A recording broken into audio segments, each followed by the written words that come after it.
परिचय। सिमरन, मेरा ख्याल है कि मैंने अपनी विज्ञान की किताब इसी कमरे में रखी थी, लेकिन अंदर बहुत अंधेरा है, मैं देख नहीं सकती। सिमरन, क्या तुम बिजली का स्विच ऑन कर सकती हो? हाँ, पर स्विच बोर्ड कहाँ है? ये टॉर्च लो और फिर ढूंढो। ओह, ये रहा बोर्ड। और तुम्हारी किताबें वो वहां हैं। रोशनी के बगैर कुछ भी खोज पाना कितना मुश्किल है ना सिमरन? हाँ, बिल्कुल ठीक कह रही हो टीना। आओ हम प्रकाश के बारे में कुछ दिलचस्प बातों का पता लगाएं। आओ बच्चों, हम प्रकाश ऊर्जा के बारे में विस्तार से जानें, जो हमारे चारों ओर मौजूद है। उद्देश्य। इस पाठ के अंत में आप निम्न करने में सक्षम हो जाएंगे: प्रकाश का वर्णन करना, प्रकाश के स्रोतों को सूचीबद्ध करना, प्रकाश के मार्ग की व्याख्या करना, प्रकाश के परावर्तन का वर्णन करना, वास्तविक और आभासी छवि की व्याख्या करना, गोलीय दर्पण एवं उनके उपयोगों पर चर्चा करना, लेंसों के प्रकारों और उनके उपयोगों पर चर्चा करना। प्रकाश क्या है? प्रकाश ऊर्जा का एक रूप है जो मनुष्य को आंख द्वारा दिखाई देता है। यह हमारे चारों ओर हर जगह है। ये न केवल वस्तुओं को देखने में हमारी सहायता करता है, बल्कि हमारे लिए भोजन उत्पन्न करने हेतु ये पेड़ पौधों के लिए भी जरूरी है। प्रकाश के स्रोत। क्या आप बता सकते हैं प्रकाश कहां से आता है? जी हां, प्रकाश विभिन्न स्रोतों से आता है, जैसे सूर्य, तारे, आग, मोमबत्ती, बिजली का बल्ब आदि। लेकिन ध्यान रहे, चमकने वाली सभी चीजें प्रकाश के स्रोत नहीं हैं। चांद प्रकाश का प्राकृतिक स्रोत नहीं है। इसका अपना कोई प्रकाश नहीं होता है। ये अपनी सतह पर पड़ने वाले सूर्य के प्रकाश को केवल परावर्तित करता है और तब उसे पृथ्वी तक पहुंचाता है। इसीलिए पृथ्वी से देखने पर यह चमकता हुआ दिखाई देता है। प्रकाश की दिशा। क्या आपने कभी किसी कार की हेडलाइटों को गौर से देखा है, जिसके प्रकाश की किरणें सीधी होती हैं? आइए प्रकाश की दिशा का पता लगाने के लिए एक कार्य करें। एक जलती हुई मोमबत्ती और एक सीधा पाइप लें। अब जलती मोमबत्ती को उस सीधे पाइप से आप देखेंगे तो उस पाइप से आप मोमबत्ती को आसानी से देख सकते हैं। अब एक मुड़ा हुआ पाइप लें और उससे मोमबत्ती को देखें। क्या आप इससे मोमबत्ती की लौ को देख पाते हैं? जी नहीं, आपको उस मोमबत्ती की लौ नहीं दिखाई देगी। तो अब आप जान गए हैं कि प्रकाश सीधी रेखा में गमन करता है। प्रकाश का परावर्तन।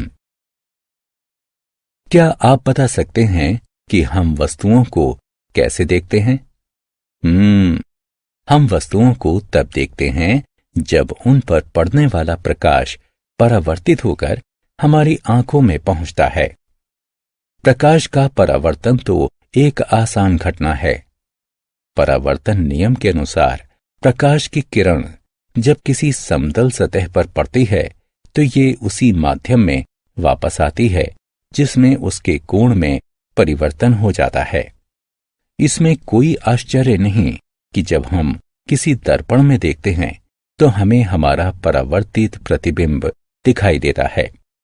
जी हां, तो दर्पण एक वस्तु है जो प्रकाश को परावर्तित करती है।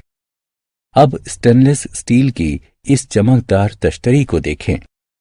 इसकी सतह पर जब प्रकाश पड़ता है तो वो परावर्तित हो जाता है। इसलिए कोई भी पॉलिश की हुई या चमकदार सतह एक दर्पण का काम कर सकती है और प्रकाश की दिशा को मोड़ सकती है। क्या आपने कभी पानी में प्रतिबिंब देखे हैं? क्या आप बता सकते हैं कि हम उन्हें कैसे देख पाते हैं? पानी की सतह भी दर्पण की तरह काम करती है। और पानी की दिशा में परिवर्तन करती है। इसलिए हम पानी में परावर्तन देख पाते हैं। प्रतिबिंब और वस्तु। एक समतल दर्पण लें और उसके सामने एक पेंसिल रखें। दर्पण के पीछे दिखाई देने वाली पेंसिल प्रतिबिंब और रखी हुई पेंसिल वस्तु कहलाती है। यदि हम दर्पण के आगे पेंसिल को अलग अलग स्थानों पर रखें तो क्या होता है? जी हां, प्रतिबिंब दर्पण के पीछे रहेगा। इस प्रतिबिंब को सीधा प्रतिबिंब कहते हैं। इसलिए एक समतल दर्पण पर बना प्रतिबिंब सीधा और उसी वस्तु के समान आकार का होता है। वास्तविक और आभासी प्रतिबिंब। आइए हम चर्चा करें कि वास्तविक और आभासी प्रतिबिंब क्या हैं। जो प्रतिबिंब स्क्रीन पर बनाए जा सकें वे वास्तविक होते हैं। जैसे सिनेमा के पर्दे पर उतारे गए प्रतिबिंब वास्तविक होते हैं, जबकि जो प्रतिबिंब प्राप्त नहीं हो सकें वे आभासी कहलाते हैं। जैसे किसी समतल दर्पण में हमारा चेहरा आभासी होता है। गोलीय दर्पण। गोलीय दर्पण की परावर्ती सतहें वक्र होती हैं और इन्हें वक्रित दर्पण कहा जाता है।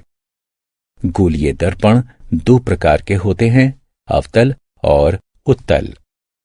अवतल दर्पण वे दर्पण हैं जिनका तल बीच में अंदर की ओर होता है, जबकि उत्तल दर्पण वे दर्पण हैं जिनका तल बीच में उभरा होता है। आइए एक उदाहरण देखें। अवतल दर्पण प्रकाश को अपने भीतरी पृष्ठ से परावर्तित करते हैं, जैसे किसी चम्मच का भीतरी पृष्ठ। उत्तल दर्पण प्रकाश को अपनी बाहरी पृष्ठ से परावर्तित करते हैं, जैसे किसी चम्मच का बाहरी भाग। इस तरह किसी चम्मच का भीतरी पृष्ठ अवतल दर्पण का और बाहरी भाग उत्तल दर्पण का कार्य करता है। गोलीय दर्पणों का उपयोग। आइए अवतल दर्पणों के उपयोग देखें। अवतल दर्पणों का उपयोग दंत चिकित्सक दांतों का आवर्धित प्रतिबिंब देखने के लिए करते हैं। उनका उपयोग टॉर्चों और मोटर गाड़ियों के हेडलाइटों के परावर्तकों के रूप में भी किया जाता है। इसी तरह उत्तल दर्पणों का उपयोग मोटर गाड़ियों और मोटरसाइकिलों में पश्च दृश्य दर्पणों यानी पीछे का दिखाने वाले दर्पणों के रूप में किया जाता है, ताकि उनके चालक अपने पीछे के यातायात को देख सके। लेंस और उसके प्रकार। लेंस एक पारदर्शी वस्तु है जिससे होकर प्रकाश गमन कर सकता है। लेंसों का उपयोग चश्मों, दूरबीनों यानी टेलीस्कोप, सूक्ष्मदर्शियों यानी अणुवीक्षण यंत्र या माइक्रोस्कोप और कैमरों में बहुत किया जाता है। लेंस दो प्रकार के होते हैं, अवतल और उत्तल।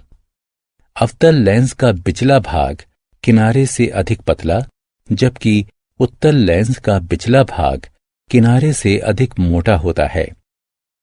किसी कीड़े के अंगों को देखने या छोटे अक्षरों को पढ़ने के लिए आपने आवर्धक शीशे यानी मैग्नीफाइंग ग्लास का उपयोग किया होगा। क्या आपने इसकी आकृति पर गौर किया है? हां, ये उत्तल होता है। इसीलिए उत्तल लेंस का उपयोग आवर्धक शीशे यानी मैग्नीफाइंग ग्लास के रूप में किया जाता है। सारांश। आइए हमने जो कुछ सीखा है उसे संक्षेप में दोहराएं। प्रकाश ऊर्जा का एक रूप है जो मनुष्य की आंखों को दिखाई देता है। सूर्य, तारे, आग, मोमबत्ती और बिजली का बल्ब प्रकाश के स्रोत हैं। प्रकाश सीधी रेखा में गमन करता है। परावर्तन के सिद्धांत के अनुसार प्रकाश की किरण जब समतल सतह पर पड़ती है तो ये उसी माध्यम में परावर्तित होती है, लेकिन इसका कोण बदल जाता है। कोई भी रंगा हुआ अथवा चमकदार पृष्ठ दर्पण का कार्य और प्रकाश की दिशा में परिवर्तन कर सकता है। वे प्रतिबिंब जिन्हें पर्दे पर उतारा जा सके वास्तविक होते हैं, जबकि वे प्रतिबिंब जिन्हें पर्दे पर उतारा नहीं जा सकता आभासी होते हैं। अवतल दर्पण वे दर्पण हैं जिनका पिछला भाग धंसा होता है, जबकि उत्तल दर्पण वे दर्पण हैं जिनका पिछला भाग उभरा होता है। अवतल लेंस का पिछला भाग किनारे से अधिक पतला होता है, जबकि उत्तल लेंस का पिछला भाग किनारे से अधिक मोटा होता है।